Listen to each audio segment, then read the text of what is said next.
Powered by the Montana Television Network. This is the 5:30 News on Q2, Montana's news leader. Good evening and thanks for joining us here on Q2 for the 5:30 News. I'm Zoe Zandora. President Trump made his fourth and final campaign visit to Montana today, stopping at the Bozeman Airport to stump for Republican U.S. Senate candidate Matt Rosendale. MTN's Mike Dennison, who's been to all four of Trump's speeches in Montana this year, joined the president and several thousand Montanans at the historic event. President Trump is making one last final campaign push in key U.S. Senate races this week, and Montana is one of those contests. Most polls have shown Democratic incumbent Jon Tester with a slight lead over Republican challenger Matt Rosendale. But Trump has pulled out all the stops in his attempt to tilt the scales for Rosendale and defeat a senator he says is helping block the Trump agenda. I mean, let's face it, he's been saying great things about me now. The border, the military, everything's great.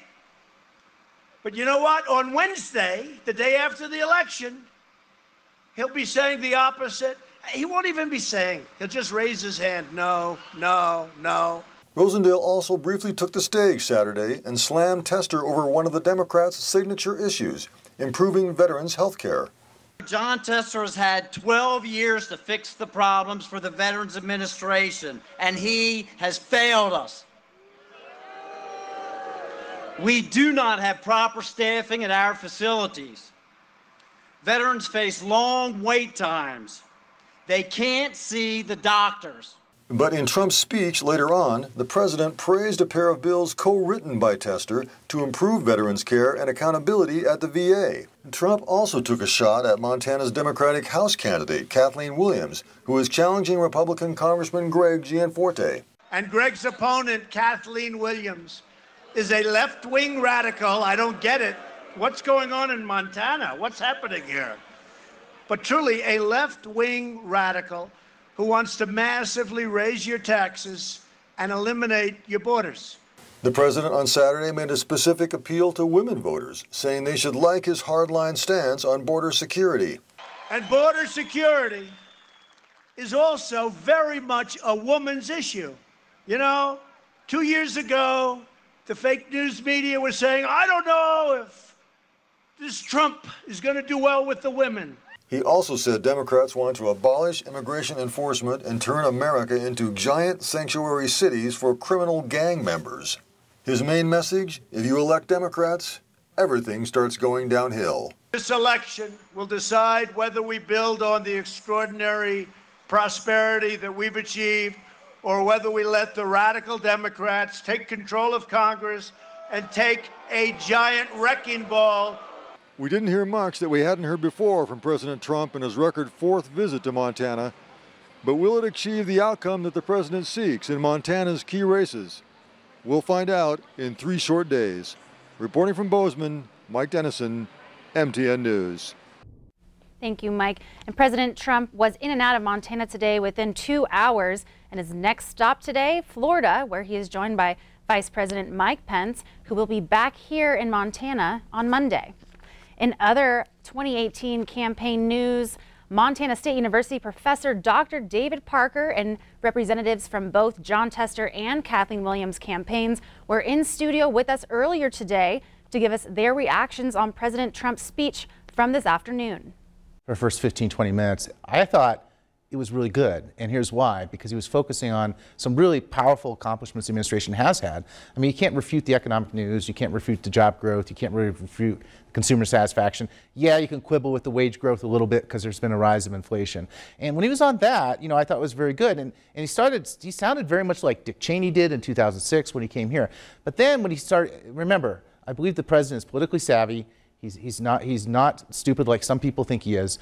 And he also knows that positive news doesn't necessarily work in terms of motivation. And then it veered into the category of fear. Fear that Democrats are going to take away Medicare, fear that Democrats are going to take away health care, but most importantly, fear of illegal immigration coming to the border and coming and harming your families. Jon Tester's campaign says there weren't any surprises to them during President Trump's fourth visit to Montana. For Montana's veterans, I think you heard him talk about Social Security and Medicare, which Mitch McConnell said, after the election, those would be on the table as potential cuts, and he's one of Matt Rosendale's strongest supporters. You heard a lot from Matt Rosendale on veterans, but when you look at his record, I think his record is pretty clear on veterans. He voted against the Butte Veterans Home. He voted against the Columbia Falls Veterans Home. He voted against home loans for veterans, and he voted against scholarships for veterans. So he can stand up there and say that he's going to support Montana's veterans, but his voting record has made it pretty clear that he's not going to support Montana's veterans. Kathleen Williams' campaign says they're confident in this race and the upcoming election, even after this visit. Well, Congressman Gianforte is looking at the exact same numbers we're looking at, which shows that this race is a tied dead heat. And he's brought in reinforcements from out of state. He's loaned himself $1 million as of a few weeks ago to try and prop up his failing campaign. But we continue to hear more of the same. Lies about Kathleen Williams, not a vision that's forward-looking for health care, for jobs, for public lands in Montana. Montanans know that Congressman Gianforte has a terrible record on health care. He has a terrible record on protecting Social Security and Medicare, and he's not good for our public lands. In Bozeman, Emma Hamilton, MTN News. Back here in Billings, searchers recovered the body of Cameron Collin, who's been missing for nearly a month. According to Yellowstone County Sheriff Mike Linder, he was found in Pryor Creek, just south of Billings, this morning. Linder said deputies in a helicopter spotted the body at 9:30 a.m. in a portion of the creek on the property where he was last seen. Collin was last spotted leaving a bachelor party on October 4th, and this is video from an earlier search of the area on October 23rd.